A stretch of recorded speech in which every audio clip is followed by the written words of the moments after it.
بسم الله الرحمن الرحيم. أيها الإخوة، يعني في المدة الأخيرة سمعنا، يعني مش من المدة الأخيرة، يعني من مدة طويلة نسمع الكثير من الكلام يقال الحدود الجزائرية المغربية والحدود الجزائرية الصحراوية والمغربية. هنا خريطة توضح المطالب المغرب، يعني هاي الخريطة تمثل المغرب، الخريطة المعروفة للمغرب حدود الجزائر، وبعدين خريطة الصحراء الغربية. شوف أنه المغرب يطالب، يقول لك بأنه هناك جزء من المغرب أخذ من طرف فرنسا، يعني فرنسا أخذت هذا الجزء من المغرب وضمته إلى الجزائر، والآن المغرب يطالب بهذا الجزء لإعادته. وفي نفس الوقت يقول المغرب أنه الحدود المغربية لا تتوقف هنا بالقرب من جزر الكناري، من هذه الحدود المعروفة الآن للمغرب، وإنما يقول لك أن الصحراء الغربية في هذا المكان، هذا الجزء من الصحراء هو جزء من المغرب، وبذلك هو يطالب به في الأمم المتحدة. ولاحظ أنه في المدة الأخيرة كان هناك مشكل كبير مع بون كيمون عندما قال أن هذه المنطقة هي منطقة محتلة وليست جزء من المغرب. الغريب في الأمر أنا كجزائري يعني كنت ما نحبش نتكلم في هذا الكلام كثير، لأنه واضح لأي إنسان يعني عنده معلومات ولو بسيطة في الجغرافيا وفي التاريخ، يعرف أن الجزائر ليست صناعة فرنسا، وإنما كانت موجودة قبل الوجود الفرنسي في شمال إفريقيا، يعني بآلاف السنين. وربما كانت الجزائر دولة قبل أن تكون فرنسا نفسها دولة. فرنسا هذه اللي تقول لك أن الجزائر صنعتها فرنسا، تبحث في التاريخ وستجد أن الجزائر كانت موجودة قبل آلاف السنين، وربما في الوقت اللي كانت فرنسا لا تعرف معنى الدولة ومعنى النظام ومعنى الحضارة. كانت الجزائر حضارة ودولة، واسأل الرومان ندخل في التاريخ، يعني هذه أمور تاريخية. لكن أنا نحب نتكلم عن المقولة اللي يقولوها أنه الجزائر صنعت فرنسا، وأن أن فرنسا وسعت الجزائر على حساب الأراضي المغربية. يعني والشيء الغريب أنه فيه ناس يعني من الدعاة اللي هم لا علاقة لهم بالسياسة ولا علاقة لهم بالجغرافيا، ويأتون ويتكلمون عن المشكل ويدعمون الأطروحات المغربية، الأكاذيب المغربية، ويتكلمون عنها كأنها حقيقة مطلقة. مثل ما نلاحظ هذا الرجل، يعني أنا لا أعتبره دكتور لأنه لا أتصوره دكتورا ولا باحثا ولا أي شيء، يعني نحترم نحن العلماء يعني وخاصة الدعاة، لكن مع الأسف الشديد لما تشوفه يتكلم بالطريقة هذه عن الإنسان الغربي، ويتكلم عن الجزائر، الحدود المغربية الجزائرية، يعني ونجد أنه يدعم الأطروحات والأكاذيب المغربية ويتصور نفسه أنه دكتور. يعني متأسف، يعني المستوى تاع الدكاترة هذا راغب السرجاني، هذا المفروض أنا حسب وجهة نظري هو داعية ديني، من المفروض أنه يبقى في الدعوة الدينية، ولا يعني لا تغفل ما ليس لك به علم، يعني ما يمشيش يتكلم في أمور السياسة والخارطة والجغرافيا لأنها أمور بعيدة عليه كثير. المهم أنا عملت هذا الفيديو لأوضح، يعني شوف لو نشوف قليل من هذا الفيديو. موريتانيا يعني أرض المسلمين باللغة الأسبانية. قال لك موريتانيا أرض المسلمين، فنزلت إلى واحتلتها، وبالتالي بدأ كل الدولتين الاستعماريتين يتصارعوا على قضية المغرب الأقصى اللي هي هذه المساحة الغربية من ويوضح أنه المغرب يشمل كل هذه. فلما دخلت المساحة، اسبانيا بأساطيلها دخلت في دولة المغرب، الصحراء المغربية، وهذا أثار الصحراء المغربية كانت تشمل المغرب. وبعدين يقول لك هذا الصحراء الجزء يشمل المغرب، وموريتانيا كلها كانت بين فرنسا وموريتانيا، وبقية العالم، بقية أفريقيا توزعت كلها، كل واحد خد جزئية من الجزئيات. يعني ويتهم الخطابي يضعون صورة يعني السلطان محمد الدنيا بخطورة، وما تصدر لنا الأمم المتحدة في اننا في يوم من الايام معليش احنا سرعنا شويه في الفيديو لتاخذوا فكره عن ما يقوله هذا الرجل. يعني يقول انه كل هذه المنطقه كانت تابعه للمغرب، وبعدين جاء الاستعمار، وهو يتكلم على كل هذه المنطقه على اساس انها تابعه للمغرب، وياتينا بخريطه. انظروا الى هذه الخريطه يا اخوه، هل في رايكم هذه خريطه او رسم بياني؟ هل شفتم يعني دول بهذا الشكل؟ هو يقول لك أن المغرب هذا هو الخريطة الحقيقية للمغرب، وأنها تمتد في عمق الجزائر وتمتد إلى غاية الجنوب، يعني تمتد وتشمل الصحراء الغربية وتشمل، لأن هناك الصحراء الغربية موجودة، لأن حدود المغرب المعروفة حاليا هي تتوقف هنا، يعني جنب جزر الكناري. هو يصور هذا الخريطة، مش لا أدري من أين جاء بهذه الخريطة. يعني لو نشوف مفتاح الخريطة ربما نجد أن هذا الصورة، هذا الأحمر، لا يعبر عن حدود الدولة وإنما، ولكن هو يعني يتصور نفسه دكتور ولكن لا يعرف حتى يقرأ الخرائط.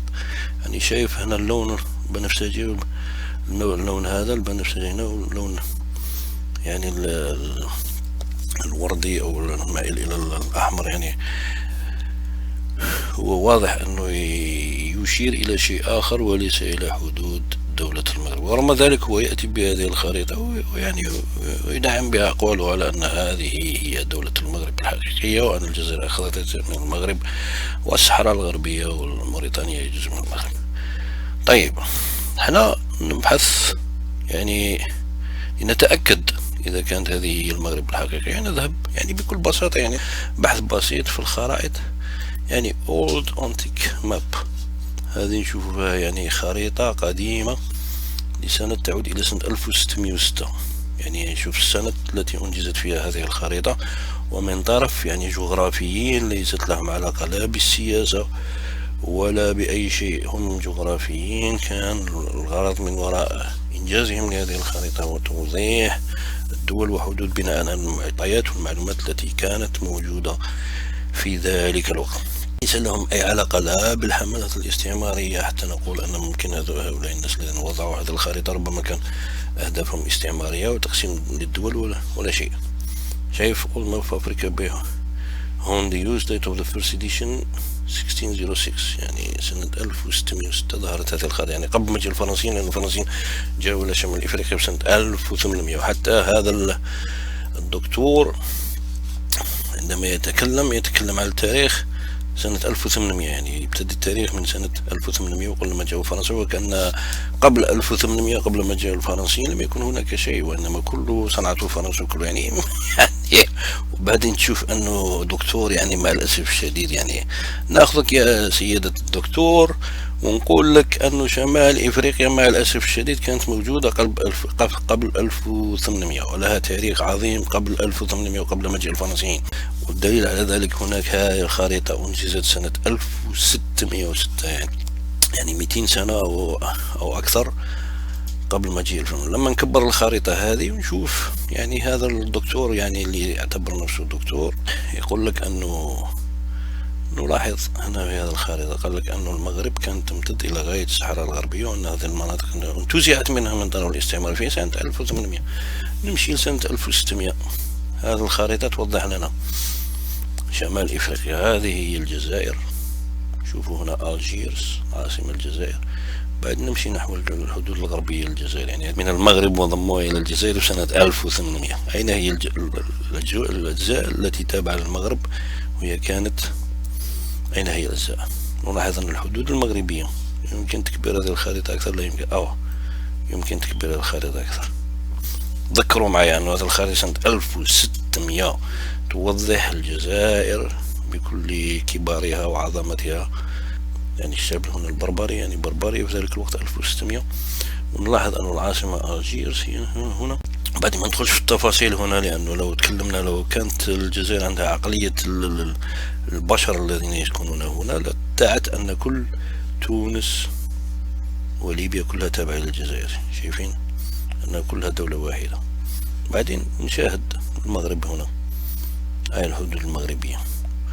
والغريب في الأمر أن هذه الدولة المغربية التي تدعي بأنها دولة عريقة وعظيمة وكانت تشمل العديد من المناطق، هي نفسها كانت مقسمة إلى دولتين. نلاحظ هنا إمارة فاس في الشمال المغربي المعروف الآن، وإمارة مروكو نسبة إلى مدينة مراكش، يعني هي التي كانت تسمى موريش، بعدين تغير الاسم تاعها إلى مراكش. ونعرف أنه الاسم تاع المغرب الآن هو مستمد من كلمة مراكش، من مدينة مراكش الموجودة هنا. لاحظ أين هي المغرب يا أخوي سنة 1600. ونشوف أنه مدينة مليليا اللي هي جزء من المغرب، من الحدود الآن كما رسموها الجغرافيين. أخيرا الجزائر تنتهي هنا في نواحي تلمسان، وبعدين مليلة، هاي مليلة نشوفها لنا اسم قديم، يعني مليلة كانت الآن هي جزء من المغرب وليست من الجزائر. لكن لو نشوف الخريطة القديمة هذه فإن من الليلة شوف هاي الحدود المغربية تتوقف تحديدا. يعني أنا بحثت في الكثير من الخرائط ونجد أن الحدود الشرقية للمغرب تتوقف عند واد اسمه واد ملوية، وبعدين نشوفوا نبحثوا على الواد ملوية الموجود حوالي هنا تقريبا هنا. يعني من الليلة كانت جزئية ما يكتبوها للأسفل، لكن من الليلة موجودة هنا على الساحل البحر الأبيض المتوسط. نشوفوا كل الجزائر أنا في سنة 1600 كانت يعني تصل إلى غاية هنا. يعني شايف مروكو هنا حدودها هنا لا تتعدى هذه المدن ولا هذه هي المغرب. أو جنوبا الصحراء الغربية. يعني نشوف يعني لنأخذ يعني كروبار يعني لنعرف الحدود المغربية الجنوبية أين تقف. جد أن الحدود الجنوبية المغربية لا تتعدى سلسلة جبال أطلس. هذه الجبال هذه لازم نذكروها لأنه نحن نشاهد الكثير من الخرائط الأخرى لنعرف أنه أين تتوقف المغرب جنوبا.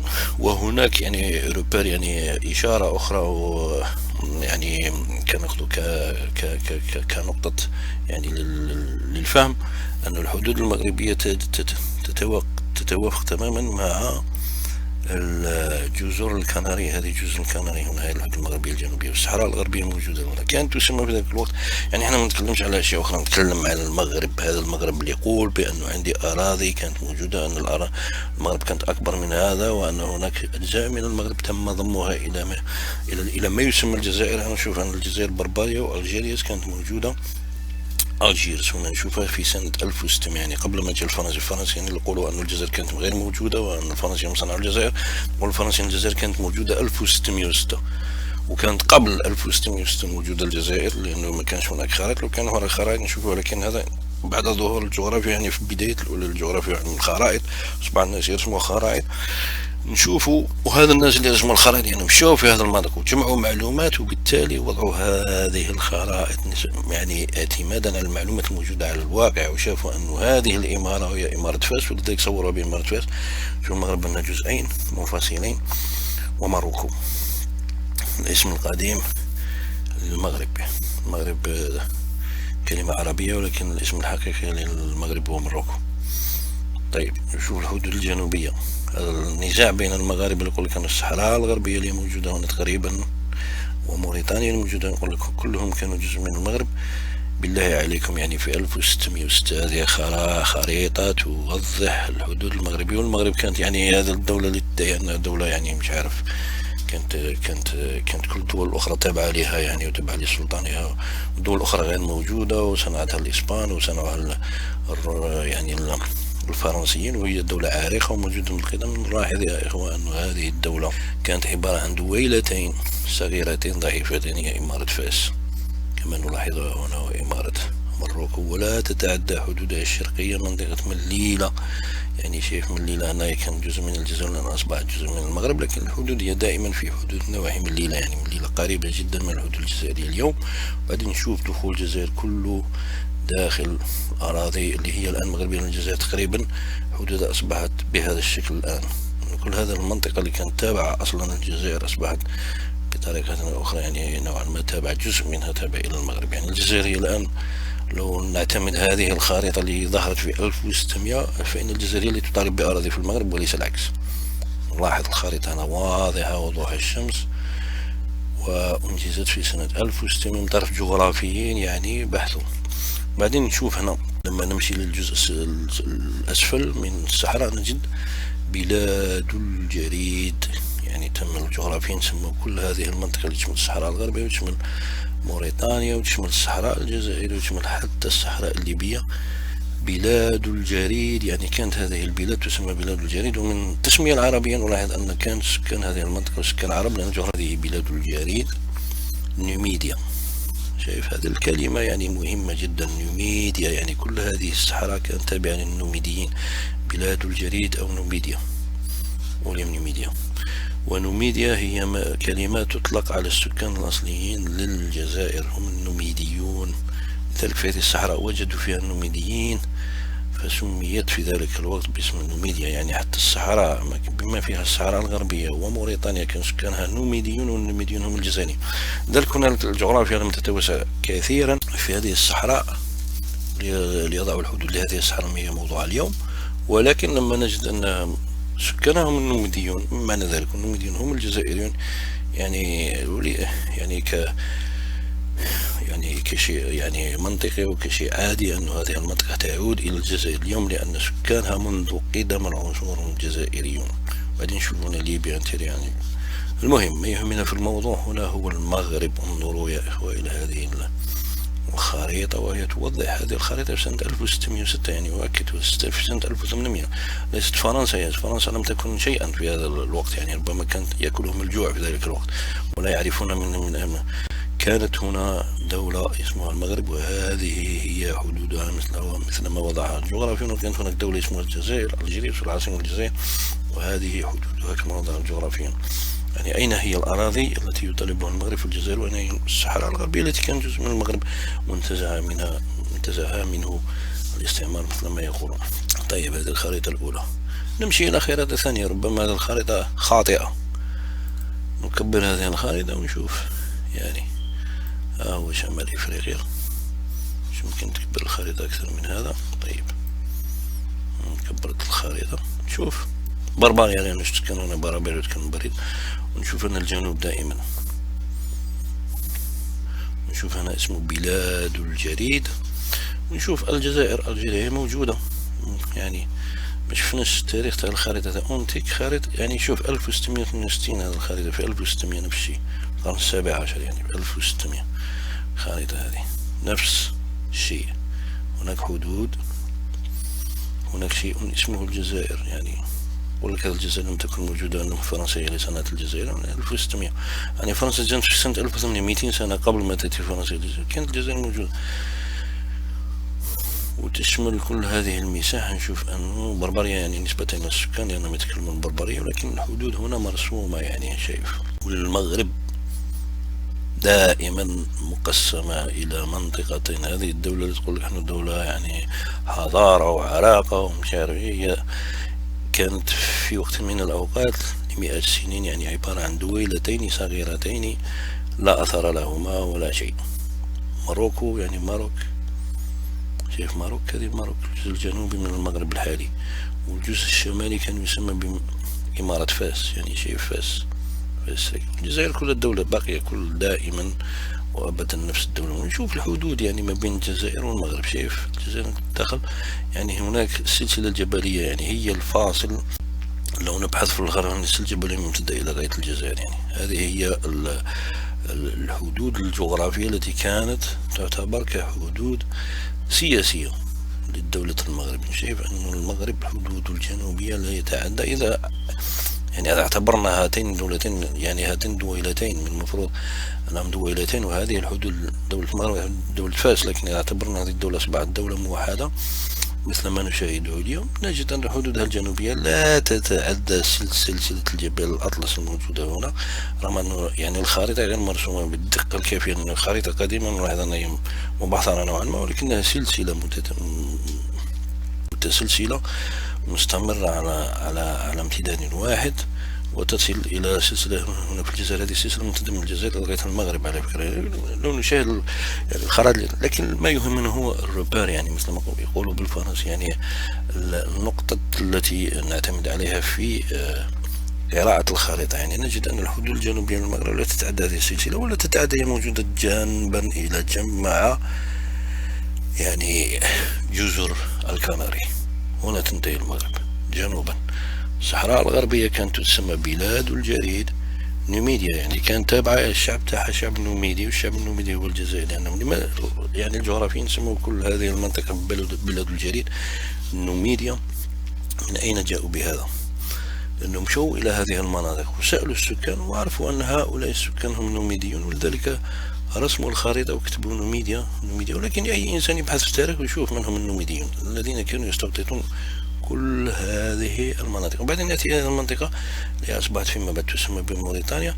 ذلك الوقت كانت تسمى لانهاغا، يعني اسم ربما أطلقه الإسبان وربما أطلقه صانعي هذه الخريطة. يعني ذلك الوقت الجغرافيين كانوا يعني من معظمهم أوروبيين، يعني يقومون بالبحوث الجغرافية ويرسمون الخرائط، وبالتالي هم يطلقون الأسماء التي أحيانا ربما هو سمع كلمة أخرى ربما ترجمها بمخيلته تصور بين هذه الكلمة وأطلق هذه الكلمة هذه المنطقة. لا علينا.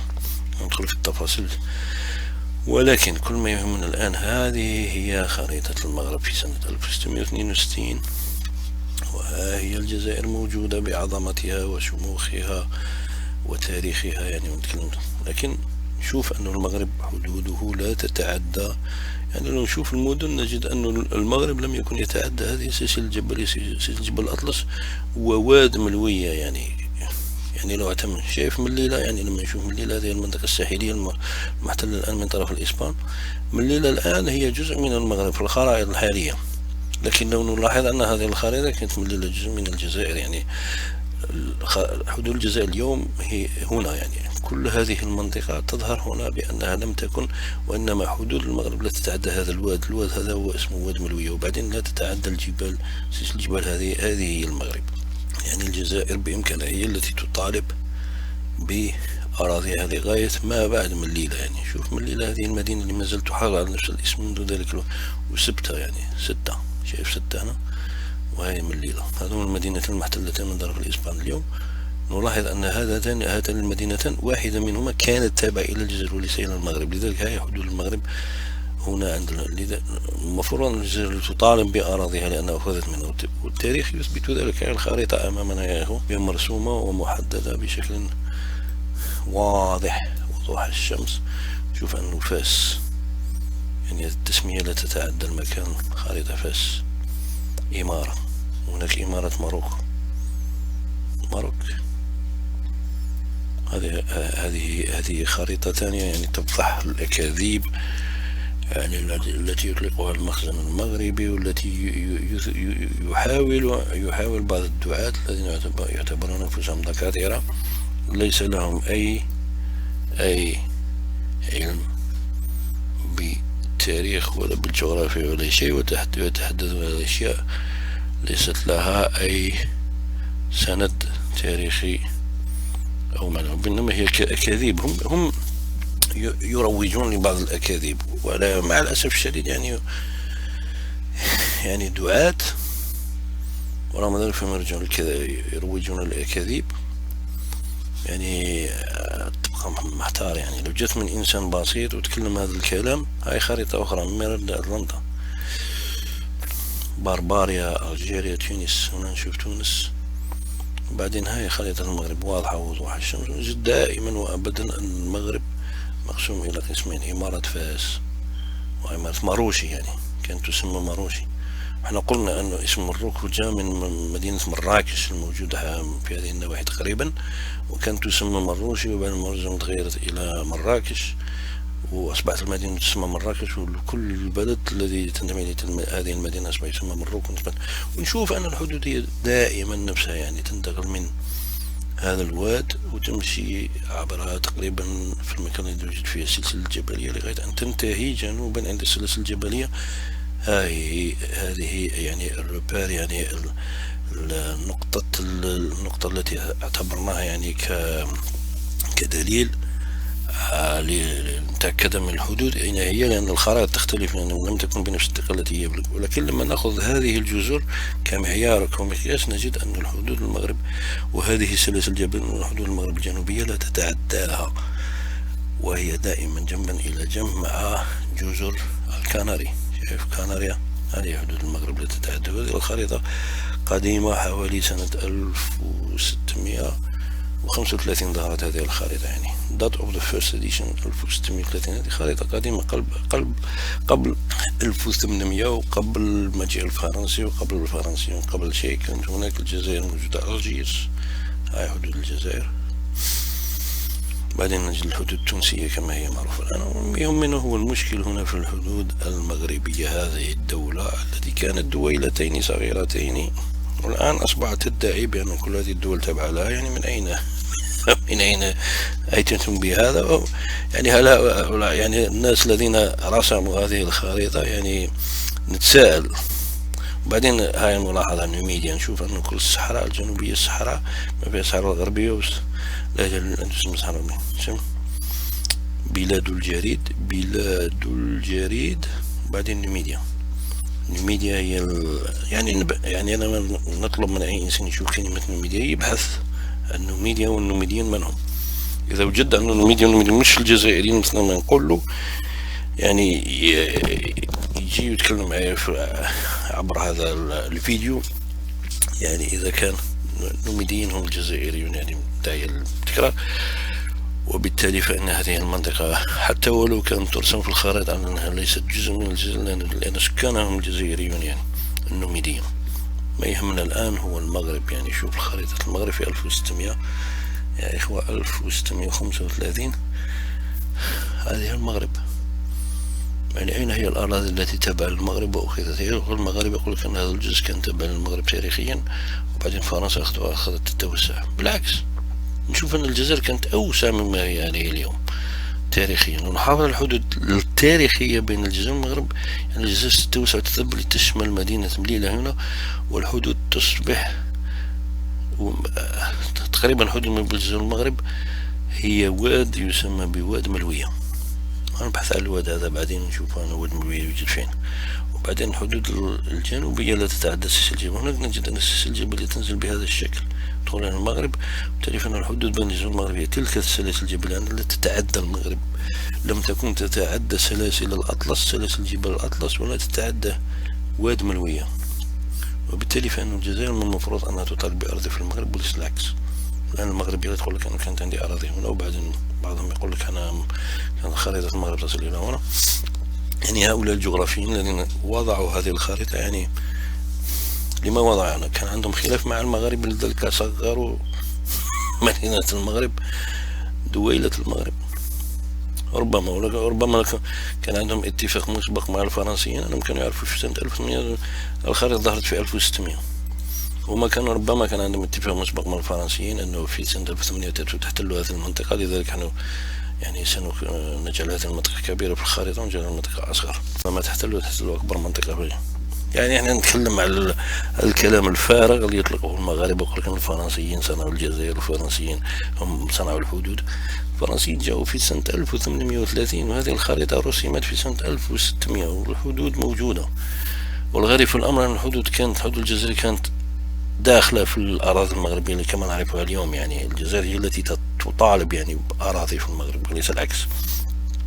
كيف هنا وهنا السلسلة الجبلية جنوبا أطلس مونت، يعني سلسلة أطلس هذا، والحدود المغرب جنبا إلى جنب مع هذه الجزر، هي جزر الكناري لا أكثر ولا أقل. هذه خرائط قديمة يعني حتى نفضح هذه الكذب اللي يقول لك. طبعا هنا نمشي إلى خريطة مهمة ومهمة جدا. هذه أهم خريطة ممكن نتكلم عليها، وهذه الخريطة إنما نشوف هي كان ظهرت سنة 1565، يعني في القرن 95 في أواخر القرن 16، يعني قبل هذا الخريطة اللي نشوفه. هذه خريطة أقدم، وخريطة تتكلم على المغرب فقط، المغرب والكونغو. لاحظ أن جزء من الخريطة في دولة الكونغو أو دولة الكونغو محطوط هنا، ولكن الجزء من هنا، جزء من الخريطة السفلي، هو جزء يتكلم عن خريطة المغرب، مروكو. وفي مروكو يعني في السد مروكي، في سياء مروكي، يعني هما كانت تطلق على اسم فاس ومراكش، لأن والمغرب يقولوا مروشي هي كلمة مراكش، يعني في سياء مروشي، يعني لأنها كانت دويلتين، يعني هما جمعوا الدويلتين في دولة واحدة ووضعوا خريطة بهذا الشكل، ووضعت من طرف يعني جغرافيين ليست لهم علاقة بأي شيء، لا باستعمار ولا باحتلال ولا بأغراض توسعية، ولا لديهم حقد على الجزائر، ولا لديهم حب للجزائر وتم شرائهم الجزائر من طرف أموال البترول. إنما هم جاءوا كجغرافيين في إطار علمي جغرافي، رسموا هذا الخريطة بناء على المعطيات والمعلومات التي كانت موجودة هناك في ذلك الوقت. عندما نقوم بتكبير هذه الخريطة، انظروا يا إخوة، بدنا نكتشف هذه المغرب، هذه حدود المغرب. شايفون هناك خط رفيع، يعني لو أن الخريطة يعني تتكلم عن المغرب فقط. المفاجأة أنه نشوف هذا هو واد ملوية كومبادي كونكر، وبعدين أنه الجغرافيين وضعوا حدودا للمغرب تدخل في الأراضي، يعني تدخل أكثر وأكثر. احنا قلنا أنه الحدود بين الجزائر والمغرب كانت هذا الواد ملويس ريو، يعني واد ملوية. الآن يسمى بواد ملوية، وما كان يسمى ملوي. ريو هذه خريطة صنعها الإسبان، إذا كان مكتوب بالإسبانية ريو بمعنى واد، ملوية بمعنى واد ملوية. احنا تكلمنا قلنا الحدود الجزائرية توصلنا، ولكن هذه الخريطة تثبت، والخريطة الدقيقة تتكلم عن المغرب وحده، أنه حتى الحدود الجزائرية تمتد ما وراء مدن شمال القاهرة، أن الحدود المغرب أين هي موجودة هنا، بعدين تمشي مع الواد إلى هنا وتنزل. وشايف المفاجأة أنه تتوقف جنوبا عند سلسلة جبلية، سلسلة الأطلس، ماونت كلاب ديال الأطلس. شايف هاي حدود المغرب. نمشي جزر الكناري موجودة هنا، يعني حدود المغرب هنا تقريبا مع جزر الكناري تماما. مروشي رين، يعني هذا حكم المروشي، وبعدين هنا حكم فاس رين، وبعدين لو نبحث عنها نجد فاس مكتوبة، يعني لأنه كانت هذه المنطقة فاس تحت الحكم، حكم بلاد الفاس. مش هو الخط هنا يفصل بين فاس، هاي فاس سي رين، يعني إمارة فاس، حكم فاس، وهو الخط هنا يفصلهم. بعدين هناك مروشي رين، حكم مروشي، بعدين توحدت هذه مع هذه وأصبحت كلها تسمى مروشي. وهذه أصبحت تسمى مدينة فاس نسبة لمدينة فاس نسبة لمدينة مراكش. لا علينا. شوفوا يا إخوة التاريخ، هذه الدولة التي تقول أن دولة عريقة وكبيرة وعظيمة، وكل هذه الدول المحيطة بها كانت تابعة لي، والآن اقتطعتهم فرنسا، وأنا كنت قوة عظمى، يعني فرنسا حاربتني وأخذت مني مناطق، يعني لا فرنسا ولا شيء. هذا الخريطة في سنة 1500، يعني فرنسا جات في سنة 1800، يعني 300 سنة وتقريبا 400 سنة قبل ما جاء الفرنسيين إلى شمال أفريقيا، يعني اسمها 4 قرون، يعني هذه مدة طويلة. وربما في هذه الفترة فرنسا لم تكن موجودة وكان شيء آخر لا أدري أنا لا. لكن نتكلم أنه في سنة 1595، يعني أواخر القرن السادس عشر، يعني 1595، يعني تقريبا سنة 1600، 5 سنوات قبل الدخول لسنة 1600. نشوفوا الخريطة المغربية شرقا لا تتعدى الواد ملوية، النواحي الجنوبية تدخل داخل، يعني لو تبعنا خنجت أن أجزاء كثيرة من الجزائر الآن، جزء من المغرب الآن، يعني يشمل كل هذا. نلاحظ أنه ينزل الخط تماما مع الواد ملوية، وينزل ولا يتعدى هذه السلاسل الجبلية.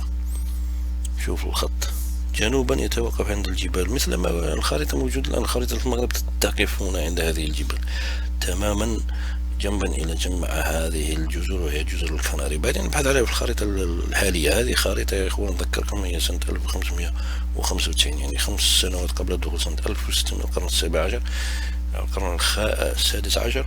ليس لهم أي نية، لا احتلال ولا أي شيء. رسموا الخريطة كرسم جغرافي الأكثر وأقل، وضحوا الحدود للمغرب مثل ما كانت موجودة في ذلك الوقت. انظروا يا إخوة إلى هذه الحدود، انظروا إلى المغرب كانت مقسومة إلى قسمين، يعني فاس، إمارة فاس وإمارة مروشي. ما بعد الجبال، عندما تنتهي المغرب جنوبا هنا نجد أن هذا المكان يسمى سهرة، يعني الصحراء الغربية مثل ما تسمى اليوم، يعني وبعدين هذا الجانب، هذا الجزء الموجود هنا اللي موجود فيه الجزائر يسمى نوميديا. ونعرف أن الجزائر هي الدولة النوميدية، هو التاريخ الجزائري وأنهم كانوا يطلقوا عليهم تسمية النوميديين. لذلك نجد أن كل هذه المنطقة تابعة للجزائر، وأن الكثير من المناطق الآن اللي هي تعتبر مناطق في الخرائط اليومية تعتبر أنها أجزاء من المغرب. لو نعود إلى هذه الخريطة اللي ظهرت في سنة 1595 نجد أن هذه المناطق في الأصل كانت جزائرية وليست مغربية، لأن الحدود المغربية لا تتعدى هذا الخط الذي هو بعيد كل واد ملوية. لو نأخذ هذا واد ملوية كروبار، يعني كمعلم يعني جغرافي، نشوف خرائط الجديدة ونبحث عن الواد هذا موجود فين. نجد أنه موجود في المغرب، وأن الخريطة اليوم حدود المغرب تتعدى إلى حوالي هنا، يعني كل هذه المنطقة اللي المفروض وجدة ومليلة وكلها كانت أجزاء من الجزائر، أصبحت الآن أجزاء من المغرب. هاي المغرب الحقيقية، هذه المغرب اللي تقول أني عندي أجزاء من الأراضي وتبكي وتتباكى وتقول لك يعني أنه فرنسا أخذت مني أراضي، ويعلقوا كل ذلك على المشجب الفرنسي حتى يعني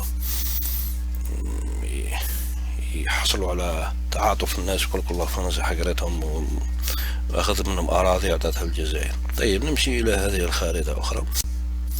هذه خارطة تظهر وكأن المغرب دولة كبيرة وكانت تشمل أجزاء من الجزائر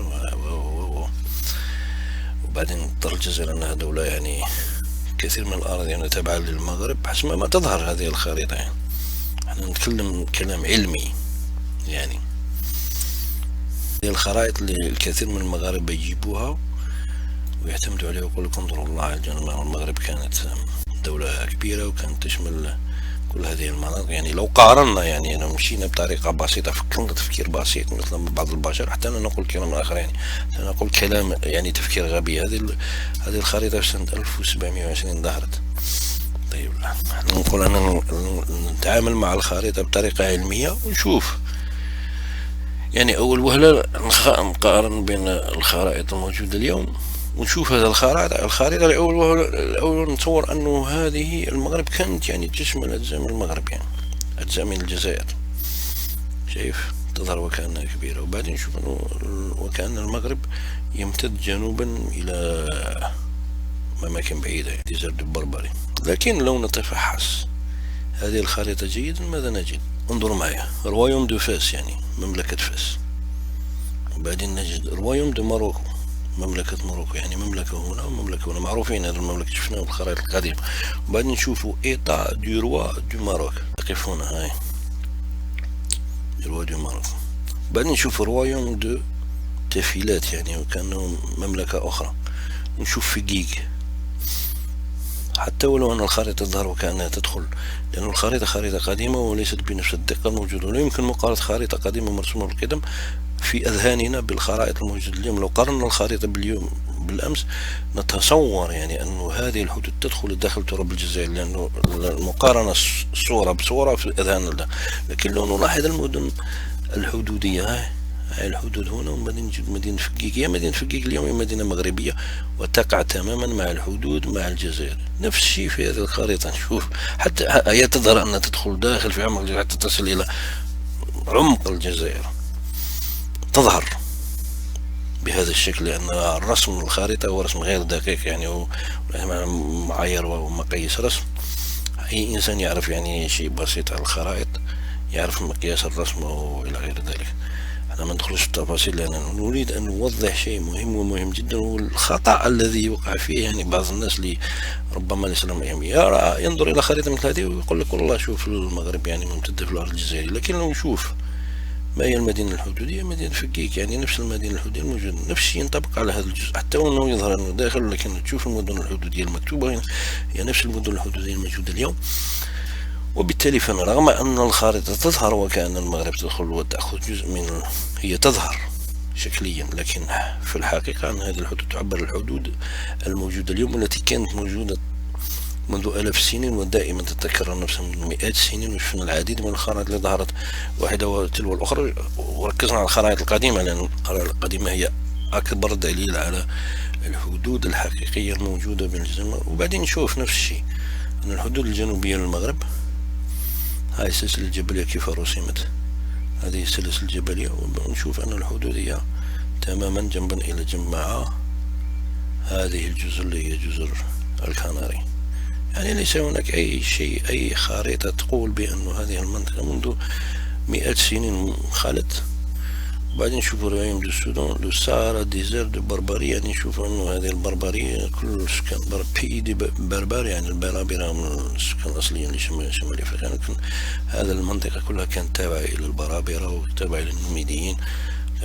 لا يهمنا هنا المشكل اللي مختلق المصطنع واللي يتكلموا فيه من أين جئتم بهذا الكلام. يعني هذه صور يعني واضحة وهذه خرائط واضحة وتثبت أن الحدود لا تتعدى، هذه حدود المغرب الجنوبية لا تتعدى هذه الجزء. يعني نستغرب أنه فيه ناس يجوا اليوم يقول لك والله كانت هذه الجزء، متى من أين جئتم بهذا الكلام؟ هاي خريطة قدامكم يا بشر، خريطة قدامكم هنا وتوضح توضيحا تاما واضح بالألوان يعني أن حدود المغرب الجنوبي لا تتعدى. هاي قريبة من جزر الكناري يعني والسلسلة الجبلية الأرض الصغيرة، وحتى بينها وبين الجزائر هي نفس الحدود فقيق يعني. ورغم ذلك أن الخريطة هذه تظهر لي بأنها خريطة ليست خريطة سياسية وليس الهدف منها توضيح الحدود السياسية، بل تريد أن توضح يعني شيء آخر بالألوان. لا نجد مفتاح الخريطة لا يمكن نجده، ولكن أنا خرجت للدليل على أنه حتى ولو كانت هناك خرائط قادمة تظهر وكأن المغرب يمتد إلى عمق الجزائر، فهذا ليس دليل، ليس امتداد. والخريطة رسمت بهذا الشكل، والدقة في الخرائط كانت يعني ضعيفة، يعني لا يمكن مقارنة خريطة، لأن نشوف نشوف الحدود. مش عارف إذا كنتم فهمتوني. نشوف الحدود أنها تدخل في عمق الجزائر، لما نشوف المدن الحدودية نجد هي نفس المدن الحدودية الموجودة الآن بين الجزائر والمغرب. لماذا تظهر بهذا الشكل؟ لأن الخريطة لم ترسم بنفس الدقة، حتى ولو رسمت بدقة يعني نسبية هنا في الحدود الخارجية، إلا أن الحدود الداخلية رسمت بشكل يعني نشوف أن المدن، نشوفوا فقيق هي المدينة الحدودية بين الجزائر والمغرب باقية هي نفسها فقيق. نشوف هنا من ليلة هنا الحدود المغربية باقية هي نفسها في 1700 والجزر الكناري. لذلك حنا ربما يعني هذا الكلام المفروض ما يتكلمش، لأنه كلام واضح، أمور واضحة. كل الخرائط يعني كل ما فيش خريطة يعني تتبع خريطة هنا كلها توضح الحدود بما لا يدع مجالا للشك الجزائري. نمشي الآن إلى فيديو انظر يعني احنا شفنا الخرائط القديمة يعني، وبعدين نشوف هذا الفيديو هذا اللي يوضح، يقول لك هاي مملكة المغرب تمتد إلى هنا. يعني شفنا خرائط في سنة 1500 خريطة،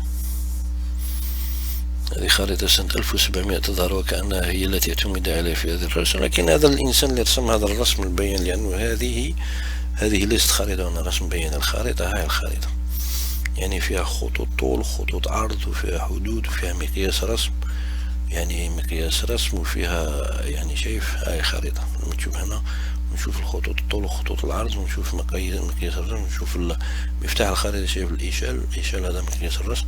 هذه لما نشوف هذا الورقة مثل هذه نعرف أنها خريطة وتم رسمها من طرف جغرافيين، وهذول الجغرافيين عملوا هذه الخريطة بناء على معطيات موجودة علمية، يعني معلومات موجودة في الأرض، يعني مش ورسموا الخريطة وحطوا السلاسل الجبلية يعني هي موجودة. هذه خريطة يمكن الاعتماد عليها، بينما هذه أولا ليست خريطة، يعني خريطة ولكن في صورة شكل، ليس لها أي يعني علمية، ليست خريطة علمية، وإنما شكل رسم بياني يعطيك صورة عن الشكل العام للخريطة يعني، ولكن لا يمكن الاعتماد على اعتبارها أنها خريطة، يعني خريطة لأنها رسم يعني. وبعدين يجيبوا لك خط.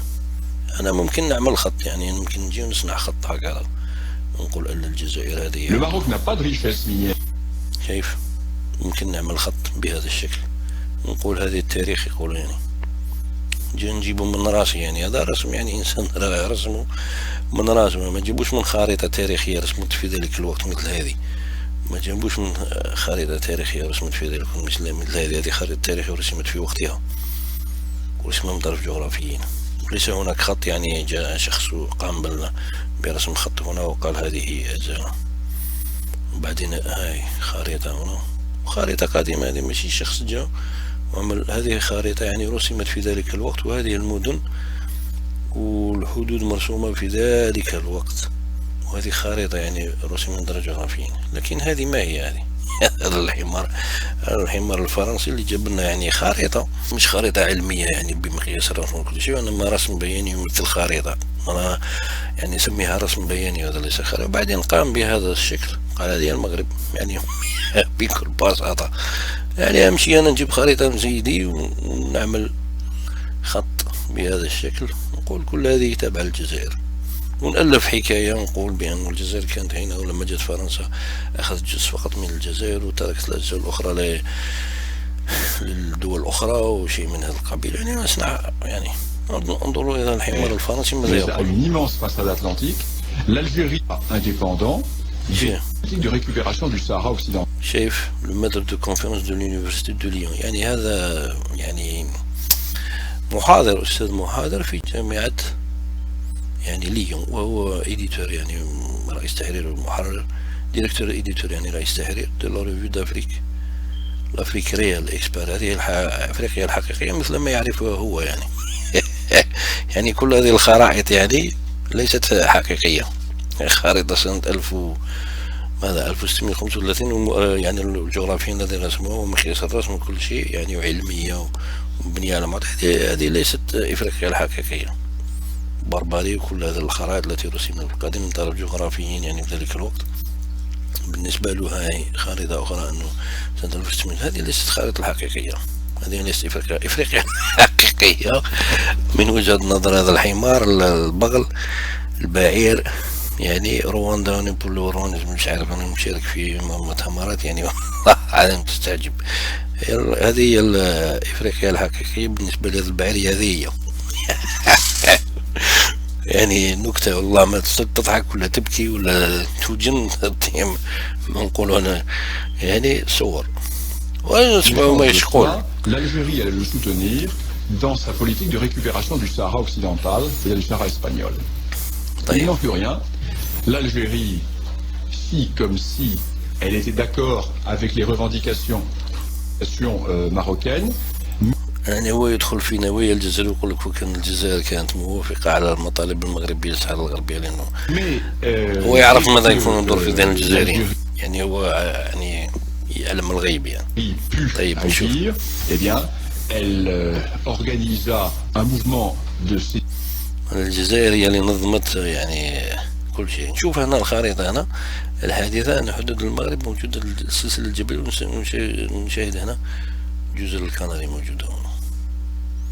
يعني هاي الحدود المغربية مثل ما رسمت في الخرائط القديمة اللي شفناها من قبل، وبعدين هذه تابعة للصحراء تابعة للصحراء، وكل هذه المنطقة مثل القارة القديمة كانت تابعة لدولة تسمى بلاد الجريد ونوميديا، وأصبحت الآن بهذا الشكل. يعني أنا يهمنا المغرب، يعني المغرب هنا حدودها لا تتعدى، ونفس الشيء بالنسبة لحدودها من الجزائر لا تتعدى شيء، لأن هذه الخريطة مش شفنا خريطة المغرب القديمة هذه يعني نفسها ربما تذهب نوعا ما إلى الداخل، لأن شفنا في بعض الخرائط أنه الحدود الجزائرية تبدأ من هنا وتنزل بهذا الشكل إلى ما تنزل إلى هذا الشكل.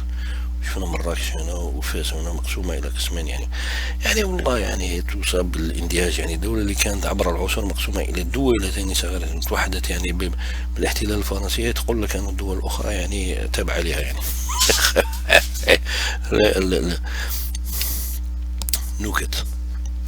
شوف هذا البغل الفرنسي ماذا يقول؟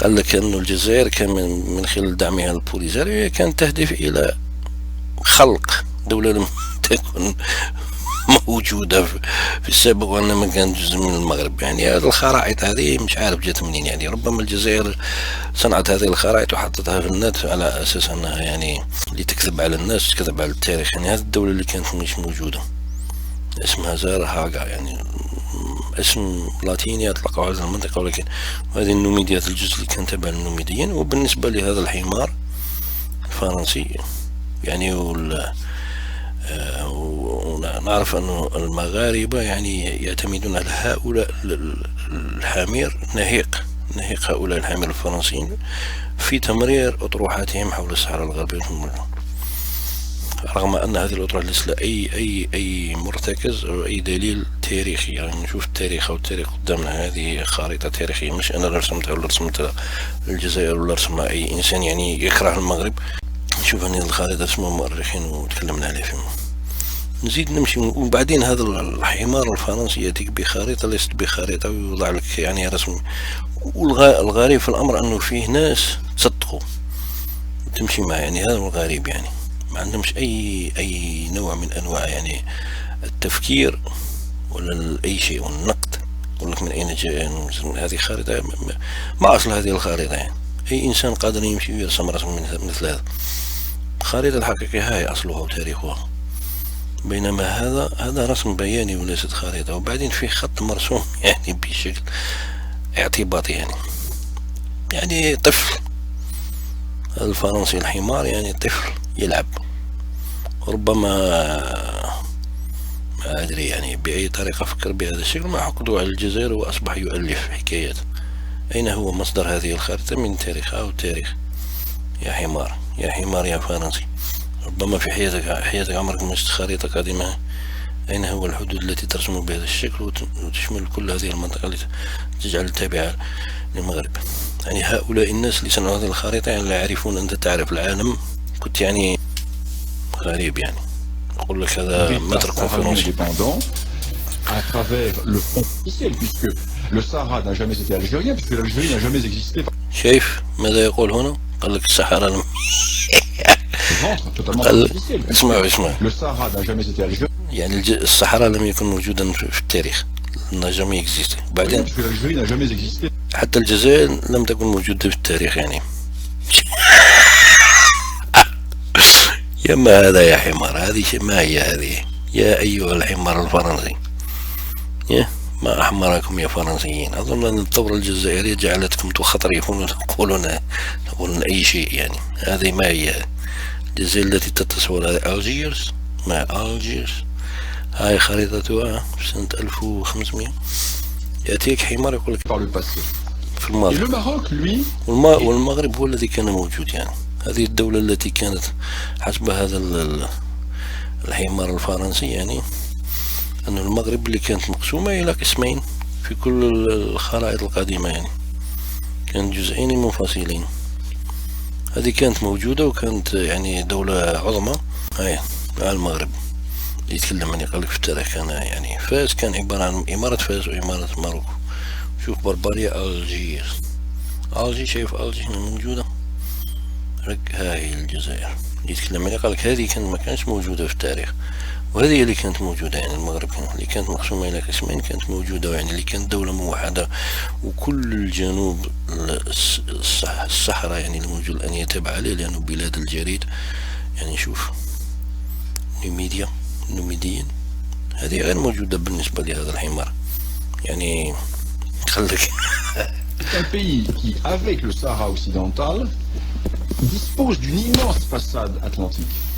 Depuis de relations tournées vers l'ouest. بعدين نقول لك أن الجزائر لاحقت يعني على المغرب. لذلك يعني مع الأسف الشديد نشوف أشياء يعني غريبة يعني. أي إنسان يمكن له شو يروح لهذا الموقع ساندروس ماب .com ولاقي كل هذه الخرائط اللي اعتمدت عليها يعني سنة 1800. نقول لهذا الحمار الفرنسي historiquement marocaine, historiquement marocain. d'ouverture sur la... Il est bien évident que يعني كلام يعني لا يقولوه حمار يعني، ولا يمكن تسمية هذا الشخص بأنه يعني محاضر، أستاذ محاضر في الجامعة، ولم يشاهد خريطة في حياته، وإنما كل ما شاهده رسم بياني الذي رسمه هو بيده. ربما هو مأجور أو ربما لا يدري، لكن كلامه مردود عليه يعني واضح. شفنا الخرائط وبعدين نقول هذا الشخص يعني الداعية العربي يعني الدكتور راغب السرجاني يعني لا تتكلم في أشياء اللي ما يعني بعيد عليك يعني. أنت داعية إسلامي تكلم عن الدين والقرآن والفقه والتفسير، وسيبك يعني كما تقولون في المصريين، سيبك يعني من الأشياء اللي بعيدة عليك يعني. بعيد عليك الأمر هذا تاريخ وجغرافيا، وعلى الأقل إذا حبيت تتكلم عن الصحراء الغربية وتتكلم عن الحدود بين الجزائر والمغرب، على الأقل روحوا بحث في الخرائط وبحث في الخرائط الحقيقية، ماشي تبقى يعني تقدم الأطروحات المغربية من غير بحث تأكل، لأن هذه أكاذيب مغربية فرنسية. أنا نشوف نقول لكم أنه هذا الكلام اللي المغاربة يقولوه هو جاي من الفرنسيين يعني. شايف هذا الدكتور الفرنسي ماذا يقول؟ يرسم خريطة بيده ويقول لك يعني حقد يعني. هذا الحمار الفرنسي يحقدون على الجزائر ويغارون من خروجهم من الجزائر يعني. كان شكلهم صدمة يعني، صدموا، لم يكونوا يتصوروا في يوم من الأيام أنهم سيخرجون من هذا البلد يعني اللي كان بالنسبة لهم جنة فوق الأرض. كان كل الفقراء أوروبا يجون الجزائر ويعيشوا في رخاء يعني. لما طردهم الجزائريين كانت الصدمة قوية بالنسبة لهم. بقول لك أنه يعني هذا العقدة يعني إنسان معقد لأنه عرف أن الجزائر دولة عظيمة يعني، وعظمة الجزائر أصبح يعني هناك بالنسبة لي يحس يعني بالخزي أنه هزم من طرف دولة من دول العالم الثالث، دولة إفريقيا، دولة هزمت أعظم دولة يعني. هو كان يحس بالمرارة، مرارة الهزيمة من طرف والانتقام تاعو. أنه قال لك هذه الجزائر غير موجودة وليست موجودة في التاريخ، ومشى للمغرب قال لهم أنه يعني الحقد هذا خلاهم يتكلموا بهذا الكلام. وكثير من الناس يعني لا يدركون هذا. نحن في الجزائر نعرف الفرنسيين، نعرفهم جيدا، تعاملنا معهم لمئات السنين ونعرف طريقة تفكيرهم ونعرف طريقة ردود فعلهم. هذا رد فعلي يعني، رد فعل عادي من إنسان هزم وراح يجر الهزيمة والخيبة. وبعدين يعني مرارة الهزيمة، يعرف أن الإنسان لما يهزم يعني هناك مرارة يحس بهذيك المرارة يعني يداويها، يعني نقولوا حنا يشفيها بأنه يشفي الغليل بتاعه والحق بتاعه بأنه يتهجم على الجزائر ويقول أن الجزائر غير موجودة، رغم أن كل خرائط العالم يعني القديمة مثل ما شفنا التي لا يعرفها الحمار أصبح يعني شدة الصدمة جعلته يقول أي شيء أي كلام. والغريب في الأمر في الناس يصدقوه يعني ولا يبحثون، يعني بحث بسيط في الخرائط القديمة نجد الحدود واضحة وضوح الشمس، وأن حدود المغرب الجنوبية لا تتعدى جبل الأطلس ولا تتعدى منطقة، يعني هي بالمقابلة تماما لجزر الكناري. وبعدين هي هذه الدولة اللي يقول لك أنه دولة عظيمة ودولة عريقة وكانت تشمل كل المناطق تابعة لها، هي كانت في الأصل منطقتين يعني هي يعني كانت منطقة فاس ومنطقة ماروشي. شوفوا أنا خريطة قديمة يعني بسيطة وتتكلم على كل شيء كله واضح. بالتالي يعني لما يجيك شخص مثل هذا يعني أنت تفهم المنطلقات اللي ينطلق، تفهم أنه يعني أصابته لوثة في دماغه وأصبح يقول أي شيء ليس له أي علاقة بالتاريخ بسبب حقده على الجزائر لا أكثر ولا أقل. لكن لما نمشي إلى دكتور عربي نفس الشيء، هو الدكتور العربي يجيب لك رسم بياني وليس خريطة، حتى هو يعتمد رسم بياني يعني هاي الخريطة جغرافية لها أصل ولها يعني الجغرافي الذي أنشأ هذه الخريطة ورسم الخريطة اسمه يحط اسمه يحتم مقياس الرسم. وبعدين نشوفوا أنه هذه خريطة علمية دقيقة ورسمت على أساس أنها تحدد حدود الدول، ليس هذه يعني ما هذا بالله عليكم يعني والله العظيم هل هذه خريطة؟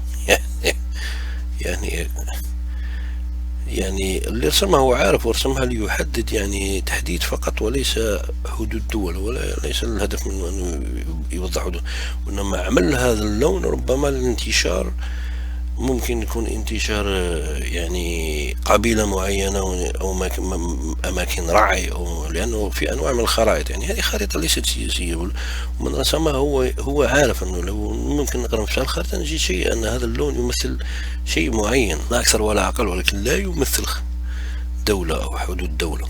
يعني تكلم على حدود دولة جيب خريطة سياسية ورسمت من طرف جغرافي، كان الهدف من رسم هذه الخريطة هو توضيح حدود الدول، ولكن لما تأتي بخريطة يعني يعني هذه خريطة أولا ليست خريطة جغرافية، يعني رسم بياني يوضح دول تقريبي، وبعدين هذا اللون هذا يوضح شيء آخر وليس حد دول، بدليل أنه ليست هناك أي حدود تمثل دول أخرى نجفي منها، وبعدين يجي بها ويعتبرها يعني نفس الشيء بالنسبة لنا. هل الجزائر التي كانت حدودها تصل إلى غاية مليلة، يعني شايف مليلة هنا سبتة تصل إلى غاية هنا، أصبحت الآن هنا يعني أخذوا قضموا جزء من الجزائر، سمحت يعني فرنسا لم تستطع يعني السيطرة على الجزائر بسبب المقاومة، يعني توقفوا هنا. لو نشوف الخريطة الحقيقية اللي شفناها منذ مدة سنة 1595 نلاحظ أنه هاي المغرب هنا تتوقف عند جزر كناري وتصعد شمالا بهذا الشكل لغاية هنا، لأنه لو شفنا أنه لأن كل هذا المنطقة هي منطقة جزائرية وليس العكس، يعني قلبت الأمور وأصبحت هذه الدولة بعدين تطالب بإلزامها وليس لها أي سند جغرافي ولا تاريخي ولا أي شيء، أي خارطة من التاريخ تثبت أن الجزائر هي التي من حقها أن تطالب بهذه الأراضي، ولاقت أن وجدة وسكان وجدة يحسون يعني غريب في الأمر لو تمشي الوجدة تلاقي أنه هي موجودة هنا، أن السكان وجدة يحسون بأنهم جزائريون ولا يحسون أبدا بأنهم مغاربة. لو تكلم مع سكان وجدة رغم أنهم التفكير الجزائري وعندهم اللهجة يعني جزائرية تاريخيا، شفنا التاريخ وجدنا أنه حدود المغرب تمشي هكذا بهذا الشكل. الذين انتقلوا إليها بعد وبعدين يجي هذا الرجل هذا يعني التحرير من الاحتلال الإسلامي كل الكلام اللي يقول فيه ليس له أي أساس في التاريخ، يعني يقول لك انتقلوا مش عارف إيه الفرنسيين يعني كلام يعني مش كلام تاريخي مبني على يعني جاي من وثائق تاريخية وأحداث تاريخية، وكلام من وحي الخيال، وحي خيال المغاربة والفرنسيين. لما يشوفوا الفيديو الفرنسي الحمار اللي يقول يقول لك الجزائر لم تكن موجودة. وبعدين المغاربة بيأكدوا على ذلك، يقول لك والله الجزائر كان موجودة، يعني يتبعوا الجزائر لم تكن موجودة. ما يعني لما يقول لك فرنسي الجزائر لم تكن موجودة في تاريخ الفرنسي التي صنعت، يعني هم احتلوا ماذا لما جوا في سنة 1800؟ ويقول لك حنا في سنة 1830 دخلنا إلى شمال إفريقيا، احتلينا الدولة في شمال الجزائر. وبعدين قبل الاحتلال يقول لك أنه كان هناك خلاف بين فرنسا وبين الجزائر قبل ما تحتل فرنسا الجزائر. وبعدين لما جاوا الجزائر قال لك حنا صنعنا الجزائر ولم تكن هناك موجودة هذه الدولة. يعني هذا كلام ده إنسان مخبول في عقله، يعني ليس هل المنطقي هذا الكلام؟ يقول لك أنا احتليت الدولة اسمها الجزائر، بعدين يقول لك الجزائر لم تكن موجودة وإنما صنعتها. يعني كلام، يعني أنا أقول لك أنه شيء يعني مع الأسف الشديد هذه الحقيقة، وأن الجزائر دعمت الساحرة الغربية للدولة مستقلة عبر العصور وعبر التاريخ، دولة منفصلة، وليس هناك ظلم للجزائر بأي شكل من أشكال المغرب، لأن حدود المغرب تاريخيا هي تتوقف هنا، بعدين تأتي دولة أخرى وتأتي كل هذه الدول هنا كانت في شغل دولة واحدة تحت حكم يعني البلاد الجديد. كانت هناك تسمى بلاد جديد ولم تكن أبدا جزء من جزء المغرب، والمغرب نفسه كان جزئين منفصلين. يعني كانت هناك مملكة فاس ومملكة مروكو. يعني لما نقول هذا الجزء كان تابع لها، كان تابع لمروكو ولا فاس، يعني هو نفسهم ما كانوش موحدين، ما كانوش فاهمين فيما بينهم. والخرائط تأكد ذلك. شايف هاي الخريطة، فاس مروشي، وبعدين زنهاغا يعني اسم قديم غولتارين.